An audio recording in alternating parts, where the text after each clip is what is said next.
بٹوارے کے بعد جب فرقہ وارانہ فسادات شدت اختیار کر گئے اور جگہ جگہ ہندوؤں اور مسلمانوں کے خون سے زمین رنگی جانے لگی تو نسیم اختر جو دہلی کی نوخیز طوائف تھی اپنی بوڑھی ماں سے کہا، چلو ماں یہاں سے چلیں۔ بوڑھی نائکا نے اپنے پوپلے منہ میں پان دان سے چھالیا کے باریک باریک ٹکڑے ڈالتے ہوئے اسے پوچھا، کہاں جائیں گے بیٹا؟ پاکستان، یہ کہہ کر وہ اپنے استاد خان صاحب اچھن خان سے مخاطب ہوئی۔ خان صاحب آپ کا کیا خیال ہے؟ یہاں رہنا اب خطرے سے خالی نہیں۔ خان صاحب نے نسیم اختر کی ہاں میں ہاں ملائی، تم کہتی ہو مگر بائی جی کو منا لو تو سب چلیں گے۔ نسیم اختر نے اپنی ماں سے بہترا کہا کہ چلو اب یہاں ہندوؤں کا راج ہوگا، کوئی مسلمان باقی نہیں چھوڑیں گے۔ بوڑھیا نے کہا، تو کیا ہوا، ہمارا دھندا تو اب ہندوؤں کی بدولت ہی چلتا ہے اور تمہارے چاہنے والے بھی سب کے سب ہندو ہی ہیں، مسلمانوں میں رکھا ہی کیا ہے؟ ایسا نہ کہو، ان کا مذہب اور ہمارا مذہب ایک ہے۔ قائد اعظم نے اتنی محنت سے مسلمانوں کے لیے پاکستان بنایا ہے، ہمیں اب وہیں رہنا چاہیے۔ مانڈو میراسی نے افیم کے نشہ میں اپنا سر ہلایا اور غنودگی بھری آواز میں کہا، چھوٹی بائی، اللہ سلامت رکھے تمہیں، کیا بات کہی ہے، میں تو ابھی چلنے کے لیے تیار ہوں، میری قبر وہاں بنے تو میری روح ہمیشہ خوش رہے گی۔ دوسرے میراسی تھے، وہ بھی تیار ہو گئے، لیکن بڑی بائی دلی چھوڑنا نہیں چاہتی تھی۔ بالا خانے پر اسی کا حکم چلتا تھا، اس لیے سب خاموش ہو گئے۔ بڑی بائی نے سیٹھ گوبند پرکاش کی کوٹھی پر آدمی بھیجا اور اس کو بلا کر کہا، میری بچی آج کل بہت ڈری ہوئی ہے، پاکستان جانا چاہتی ہے، مگر میں نے سمجھایا وہاں کیا دھرا ہے، یہاں آپ ایسے مہربان سیٹھ لوگ موجود ہیں، وہاں جا کر ہم اپلے تھاپیں گے، آپ ایک کرم کیجئے۔ سیٹھ بڑی بائی کی باتیں سن رہا تھا مگر اس کا دماغ کچھ اور ہی سوچ رہا تھا۔ ایک دم چونک کر اس نے بڑی بائی سے پوچھا، تو کیا چاہتی ہے؟ ہمارے کوٹھے کے نیچے 2-3 بندوقوں والے سپاہیوں کا پہرا کھڑا کر دیجئے تاکہ بچی کا سہم دور ہو۔ سیٹھ گوبند پرکاش نے کہا، یہ کوئی مشکل نہیں ہے، میں ابھی جا کر سپرنٹینڈنٹ پولیس سے ملتا ہوں، شام سے پہلے سپاہی موجود ہوں گے۔ نسیم اختر کی ماں نے سیٹھ کو بہت دعائیں دیں۔ جب وہ جانے لگا تو اس نے کہا، ہم آج اپنی بائی کا مجرا سننے آئیں گے۔ بوڑھیا نے اٹھ کر تعظیماً کہا، ہائے جم آئیے، آپ کا اپنا گھر ہے، بچی کو آپ اپنی قمیض سمجھیے گا، کھانا یہیں کھائیے گا۔ نہیں، میں آج کل پرہیزی کھانا کھا رہا ہوں، یہ کہہ کر وہ اپنی توند پر ہاتھ پھیرتا چلا گیا۔ شام کو نسیم کی ماں نے چاندنیاں بدلوائیں، گاؤ تکیوں پر نئے غلاف چڑھوائے، زیادہ روشنی کے بلب لگوائے، اعلیٰ قسم کے سگریٹوں کا ڈبہ منگوانے بھیجا۔ تھوڑی دیر کے بعد نوکر حواس باختہ ہانپتا کانپتا واپس آ گیا۔ اس کے منہ سے ایک بات نہ نکلتی تھی۔ آخر جب وہ کچھ دیر کے بعد سنبھلا تو اس نے بتایا کہ چوک میں 5-6 سکھوں نے ایک مسلمان خانچہ فروش کو پانوں سے اس کی آنکھوں کے سامنے ٹکڑے ٹکڑے کر ڈالا ہے۔ جب اس نے یہ دیکھا تو سر پر پاؤں رکھ کر بھاگا اور یہاں آن کے دم لیا۔ نسیم اختر یہ سب خبر سن کر بے ہوش ہو گئی۔ بڑی مشکلوں سے خان صاحب اچھن خان نے اسے ہوش میں لایا مگر وہ بہت دیر تک نڈھال رہی اور خاموش خلا میں دیکھتی رہی۔ آخر اس کی ماں نے کہا، خون خرابے ہوتے ہی رہتے ہیں، کیا اس سے پہلے قتل نہیں ہوتے تھے؟ دم دلاسا دینے کے بعد نسیم اختر سنبھل گئی تو اس نے ماں سے بڑے پیار سے کہا، اٹھو میری بچی، جاؤ پشواز پہنو، سیٹھ آتے ہی ہوں گے۔ نسیم نے بادل ناخواستہ پشواز پہنی، 16 سنگار کیے اور مسند پر بیٹھ گئی۔ اس کا جی بھاری بھاری تھا، اس کو ایسا محسوس ہوتا تھا کہ اس مقتول خانچہ فروش کا سارا خون اس کے دل و دماغ میں جم گیا ہے۔ اس کا دل ابھی تک دھڑک رہا تھا، وہ چاہتی تھی کہ زرق برق پشواز کی بجائے سادہ شلوار قمیض پہن لے اور اپنی ماں سے ہاتھ جوڑ کر بلکہ اس کے پاؤں پکڑ کر کہے، خدا کے لیے میری بات سنو اور بھاگ چلو یہاں سے، میرا دل گواہی دیتا ہے کہ ہم پر کوئی نہ کوئی آفت آنے والی ہے۔ بوڑھا نے جھنجھلا کر کہا، ہم پر کیوں آفت آنے لگی؟ ہم نے کسی کا کیا بگاڑا ہے؟ نسیم نے بڑی سنجیدگی سے جواب دیا، اس غریب خانچہ فروش نے کسی کا کیا بگاڑا تھا جو ظالموں نے اس کے ٹکڑے ٹکڑے کر ڈالے؟ بگاڑنے والے بچ جاتے ہیں، مارے جاتے ہیں، جنہوں نے کسی کا کچھ نہیں بگاڑا ہوتا۔ تمہارا دماغ خراب ہو گیا ہے، ایسے حالات میں کس کا دماغ درست رہ سکتا ہے؟ چاروں طرف خون کی ندیاں بہہ رہی ہیں۔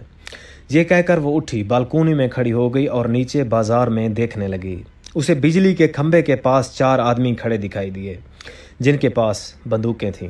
اس نے خان اچھن کو بتایا اور وہ آدمی دکھائے۔ ایسا لگتا ہے کہ یہ وہی سپاہی ہیں جن کو بھیجنے کا وعدہ سیٹھ کر گیا تھا۔ خان صاحب نے غور سے دیکھا، نہیں یہ سپاہی نہیں، سپاہیوں کی تو وردی ہوتی ہے، مجھے تو یہ غنڈے معلوم ہوتے ہیں۔ نسیم اختر کا کلیجہ دھک سے رہ گیا۔ غنڈے؟ اللہ بہتر جانتا ہے، کچھ کہا نہیں جا سکتا۔ لو یہ تمہارے کوٹھے کی طرف آ رہے ہیں۔ دیکھو نسیم، کسی بہانے سے اوپر کوٹھے پر چلی جاؤ، میں تمہارے پیچھے آتا ہوں، مجھے دال میں کچھ کالا نظر آتا ہے۔ نسیم اختر چپکے سے باہر نکلی اور اپنی ماں سے نظر بچا کر اوپر کی منزل چلی گئی۔ تھوڑی دیر کے بعد خان صاحب اچھن خان اپنی چندھی آنکھیں جھپکاتا اوپر آیا اور جلدی سے دروازہ بند کر کے کنڈی چڑھا دی۔ نسیم اختر، جس کا دل جیسے ڈوب رہا تھا، خان صاحب سے پوچھا، کیا بات ہے؟ وہی جو میں نے سمجھا تھا، تمہارے متعلق پوچھ رہے تھے، کہتے تھے سیٹھ گوبند پرکاش نے کار بھیجی ہے اور بلوایا ہے۔ تمہاری ماں بڑی خوش ہوئی، بڑی مہربانی ہے ان کی۔ میں دیکھتی ہوں کہاں ہے، شاید غسل خانے میں ہو۔ اتنی دیر میں تیار ہو جاؤں؟ ان غنڈوں سے ایک نے کہا، تمہیں کیا شہد لگا کر چاٹیں گے؟ بیٹھی رہو جہاں بیٹھی ہو، خبردار جو تم وہاں سے ہلیں، ہم خود تمہاری بیٹی کو ڈھونڈ نکالیں گے۔ میں نے جب یہ باتیں سنی اور ان غنڈوں کے بگڑے ہوئے تیور دیکھے تو کھسکتا کھسکتا یہاں پہنچ گیا ہوں۔ نسیم اختر حواس باختہ تھی، اب کیا کیا جائے؟ خان نے اپنا سر کھجایا اور جواب دیا، دیکھو میں کوئی ترکیب سوچتا ہوں، بس یہاں سے نکل بھاگنا چاہیے۔ اور ماں، اس کے متعلق کچھ نہیں کہہ سکتا، اس کو اللہ کے حوالے کر کے خود باہر نکلنا چاہیے۔ اوپر چارپائی پر 2 چادریں پڑی ہوئی تھیں، خان صاحب نے ان کو گانٹھ دے کر رسا بنایا اور مضبوطی سے ایک کنڈے کے ساتھ باندھ دیا، دوسری طرف اور لٹکا دیا۔ نیچے لانڈری کی چھت تھی، وہاں اگر پہنچ جائیں تو راستہ آگے صاف ہے۔ لانڈری کی چھت کی سیڑھیاں دوسری طرف تھیں، اس کے ذریعے سے وہ طویلے میں پہنچ جاتے اور وہاں سائس سے جو مسلمان تھا تانگا لیتے اور اسٹیشن کا رخ کرتے۔ نسیم اختر نے بڑی بہادری دکھائی، آرام آرام سے نیچے اتر کر لانڈری کی چھت تک پہنچ گئی۔ خان صاحب اچھن خان بھی بحفاظت تمام اتر گئے۔ اب وہ طویلے میں تھے۔ سائس اتفاق سے تانگے میں گھوڑا جوت رہا تھا، دونوں اس میں بیٹھے اور اسٹیشن کا رخ کیا، مگر راستے میں ان کو ملٹری کا ٹرک مل گیا۔ اس میں مسلح فوجی مسلمان تھے جو ہندوؤں کے خطرناک محلوں سے مسلمانوں کو نکال کر محفوظ مقامات پر پہنچا رہے تھے۔ جو پاکستان جانا چاہتے ان کو اسپیشل ٹرینوں میں جگہ دلوا دیتے۔ تانگا سے اتر کر نسیم اختر اور اس کا استاد ٹرک میں بیٹھے اور چند ہی منٹوں میں اسٹیشن پر پہنچ گئے۔ اسپیشل ٹرین اتفاق سے تیار تھی، اس میں ان کو اچھی جگہ مل گئی اور وہ بخیریت لاہور پہنچ گئے۔ یہاں وہ قریب 1 مہینے تک والٹن کیمپ میں رہے، نہایت قسم پرسی کی حالت میں۔ اس کے بعد وہ شہر چلے آئے۔ نسیم اختر کے پاس کافی زیور تھا جو اس نے اس رات پہنا ہوا تھا جب سیٹھ گوبند پرکاش اس کا مجرا سننے آ رہا تھا۔ یہ اس نے اتار کر خان صاحب اچھن خان کے حوالے کر دیا تھا۔ ان زیوروں میں سے کچھ بیچ کر انہوں نے ہاسٹل میں رہنا شروع کر دیا، لیکن مکان کی تلاش جاری رہی۔ آخر بدقت تمام ہیرا منڈی میں ایک مکان مل گیا تھا جو اچھا خاصا تھا۔ اب خان صاحب نے نسیم اختر سے کہا، گدے اور چاندنیاں وغیرہ خرید لیں اور تم بسم اللہ کر کے مجرا شروع کر دو۔ نسیم نے کہا، نہیں خان صاحب، میرا جی اگتا گیا ہے، میں تو اس مکان میں بھی رہنا پسند نہیں کرتی۔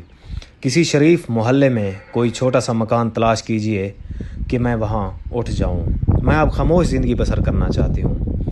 خان صاحب کو یہ سن کر بڑی حیرت ہوئی، کیا ہو گیا ہے تمہیں؟ بس جی، اچاٹ ہو گیا ہے، میں اس زندگی سے کنارہ کشی اختیار کرنا چاہتی ہوں، دعا کیجئے خدا مجھے ثابت قدم رکھے۔ یہ کہتے ہوئے نسیم کی آنکھوں میں آنسو آ گئے۔ خان صاحب نے اس کو بہت ترغیب دی پر وہ ٹس سے مس نہ ہوئی۔ ایک دن اس نے اپنے استاد سے صاف کہہ دیا کہ وہ شادی کر لینا چاہتی ہے، اگر کسی نے اسے قبول نہ کیا تو وہ کنواری ہی رہے گی۔ خان صاحب بہت حیران تھا کہ نسیم میں یہ تبدیلی کیسے آئی، فسادات تو اس کا باعث نہیں ہو سکتے، پھر کیا وجہ تھی وہ پیشہ ترک کرنے پر تلی ہوئی ہے۔ جب وہ اسے سمجھا کر تھک گیا تو اسے ایک محلے میں جہاں شرفاء رہتے تھے ایک چھوٹا سا مکان لے دیا اور خود ہیرا منڈی کی ایک مالدار طوائف کو تعلیم دینے لگا۔ نسیم نے تھوڑے سے برتن خریدے، ایک چارپائی اور بستر وغیرہ بھی۔ ایک چھوٹا سا لڑکا نوکر رکھ لیا اور سکون سے زندگی بسر کرنے لگی۔ 5 نمازیں پڑھتی، روزے آئے تو اس نے سارے کے سارے رکھے۔ ایک دن وہ غسل خانے میں نہا رہی تھی کہ سب کچھ بھول کر اپنی سریلی آواز میں گانے لگی۔ اس کے ہاں ایک اور عورت کا آنا جانا تھا۔ نسیم اختر کو معلوم نہیں تھا کہ یہ عورت شریفوں کے محلے کی بڑی پھپھا کٹنی ہے۔ شریفوں کے محلے میں کئی گھر تباہ و برباد کر چکی ہے، کئی لڑکیوں کی عصمت اونے پونے داموں بکوا چکی ہے، کئی نوجوانوں کو غلط راستے پر لگا کر اپنا الو سیدھا کرتی ہے۔ جب اس عورت نے، جس کا نام جنتے ہے، نسیم کی سریلی اور منجھی ہوئی آواز سنی تو اس کو فوراً خیال آیا کہ اس لڑکی کا آگا ہے نہ پیچھا، بڑی معرکے کی طوائف بن سکتی ہے۔ چنانچہ اس نے اس پر ڈورے ڈالنے شروع کر دیے۔ اس نے کئی سبز باغ دکھائے مگر وہ اس کے قابو میں نہ آئی۔ آخر اس نے ایک روز اس کو گلے لگایا اور چٹ چٹ اس کی بلائیں لینا شروع کر دیں۔ جیتی رہو بیٹا، میں تمہارا امتحان لے رہی تھی، تم اس میں 16 آنے پوری اتری ہو۔ نسیم اختر اس کے فریب میں آ گئی۔ ایک دن اس کو یہاں تک بتا دیا کہ وہ شادی کرنا چاہتی ہے، کیونکہ ایک یتیم کنواری لڑکی کا اکیلے رہنا خطرے سے خالی نہیں ہوتا۔ جنتے کو موقع ہاتھ آیا۔ اس نے نسیم سے کہا، بیٹا یہ کیا مشکل ہے، میں نے یہاں کئی شادیاں کرائی ہیں، سب کی سب کامیاب رہی ہیں۔ اللہ نے چاہا تو تمہارے حسب منشا میاں مل جائے جو تمہارے پاؤں دھو دھو کر پیے گا۔ جنتے کئی فرضی رشتے لائی مگر اس نے ان کی کوئی زیادہ تعریف نہ کی۔ آخر میں وہ ایک رشتہ لائی جو اس کے کہنے کے مطابق فرشتہ سیرت اور صاحب جائیداد تھا۔ نسیم مان گئی۔ تاریخ مقرر کر دی گئی۔ اس کی شادی انجام پا گئی۔ نسیم اختر خوش تھی کہ اس کا میاں بہت اچھا ہے اور اس کی ہر آسائش کا خیال رکھتا ہے، لیکن اس دن اس کے ہوش و حواس گم ہو گئے جب اس کو دوسرے کمرے سے عورتوں کی آوازیں سنائی دیں۔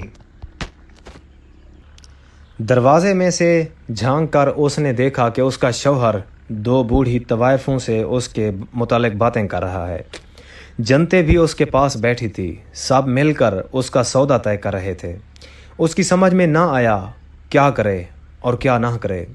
بہت دیر روتی اور سوچتی رہی۔ آخر اٹھی اور اپنی پشواز نکال کر پہنی اور باہر نکل کر سیدھی اپنے استاد اچھن خاں کے پاس پہنچی اور مجرے کے ساتھ ساتھ پیشہ بھی شروع کر دیا۔ ایک انتقامی قسم کے جذبے کے تحت وہ کھیلنے لگی۔